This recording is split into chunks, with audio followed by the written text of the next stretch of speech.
oser se reconnaître pleinement avec le potentiel, avec tout le potentiel que nous avons. J'ai parlé des messages limitants. Et là, dans cette troisième, oser reconnaître notre valeur, oser reconnaître notre plein potentiel. Je fais régulièrement cette proposition en formation. Je dirais, vous allez voir, c'est très simple. C'est de faire la liste des points forts, des qualités, des compétences, des talents, des atouts que chacun a. Et ensuite, d'oser les présenter à voix haute à tout le groupe. Eh bien, c'est plus difficile, c'est parfois très difficile de faire cela, alors que aller regarder nos points, enfin les points qu'on aime le moins, eh bien, pour certaines personnes, ça va être plus aisé. Donc, la troisième clé, c'est oser reconnaître notre pleine valeur, notre potentiel. Et ce n'est pas être centré sur soi, non, c'est simplement être consciente de ce qui nous anime en profondeur.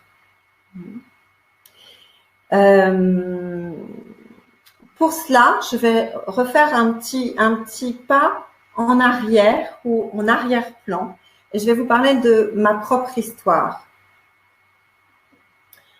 En tant que créatrice d'entreprise, petite entreprise d'édition, j'étais assez jeune, autour de 28 ans, j'ai créé une entreprise d'édition et j'écrivais un guide qui s'appelait le guide de l'enfant Grenoble et sa région. Voilà. Et donc, en tant que jeune créatrice d'entreprise, j'ai été aussi en même temps jeune maman.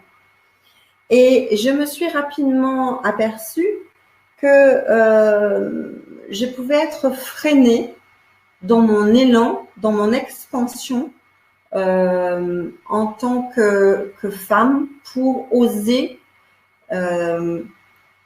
vendre mon activité, oser dire que ce que j'aimais faire, cela, oser en fait, entre guillemets, me vendre.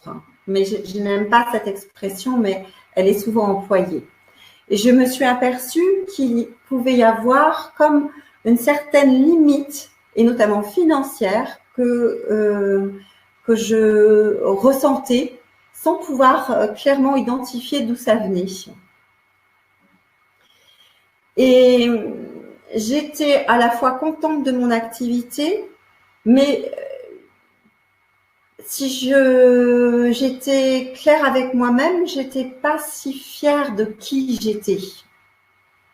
Et là aussi, en regardant en arrière, j'ai compris l'histoire de mes grands-mères, notamment, et de ma mère.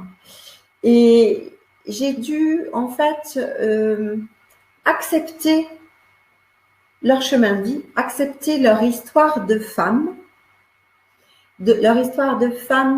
un peu soumise, leur histoire de femmes en difficulté, leur histoire de femmes qui devaient rester au foyer. J'ai compris tout cela, j'ai compris pourquoi. Et en dialoguant avec elles, soit en direct pour ce qui concerne ma mère, mais aussi, je dirais, en visualisation, je me suis mis en paix avec elles et j'ai senti une ouverture, en fait, une voie m'était ouverte, c'était de m'autoriser à réussir. De m'autoriser à réussir, que ce soit au niveau professionnel, mais aussi que ce soit au niveau sentimental. À réussir différemment que les femmes de la famille. On parle de plafond de verre, en fait. Régulièrement, on parle d'un plafond de verre qu'on a du mal et qu'on aurait, nous les femmes, du mal à franchir. C'est-à-dire que c'est comme s'il y avait une limite que l'on s'autorise, au-delà de laquelle c'est complètement, on ne peut pas plus se déployer, plus s'expanser. eh bien, là, je vous encourage, si vous ressentez cela, ou de toute façon, pour encore plus vous déployer, plus rayonner, et notamment en ce milieu de vie, d'honorer en fait les femmes de la famille, d'honorer les femmes qui sont juste derrière vous, de façon à pleinement honorer la femme que vous êtes.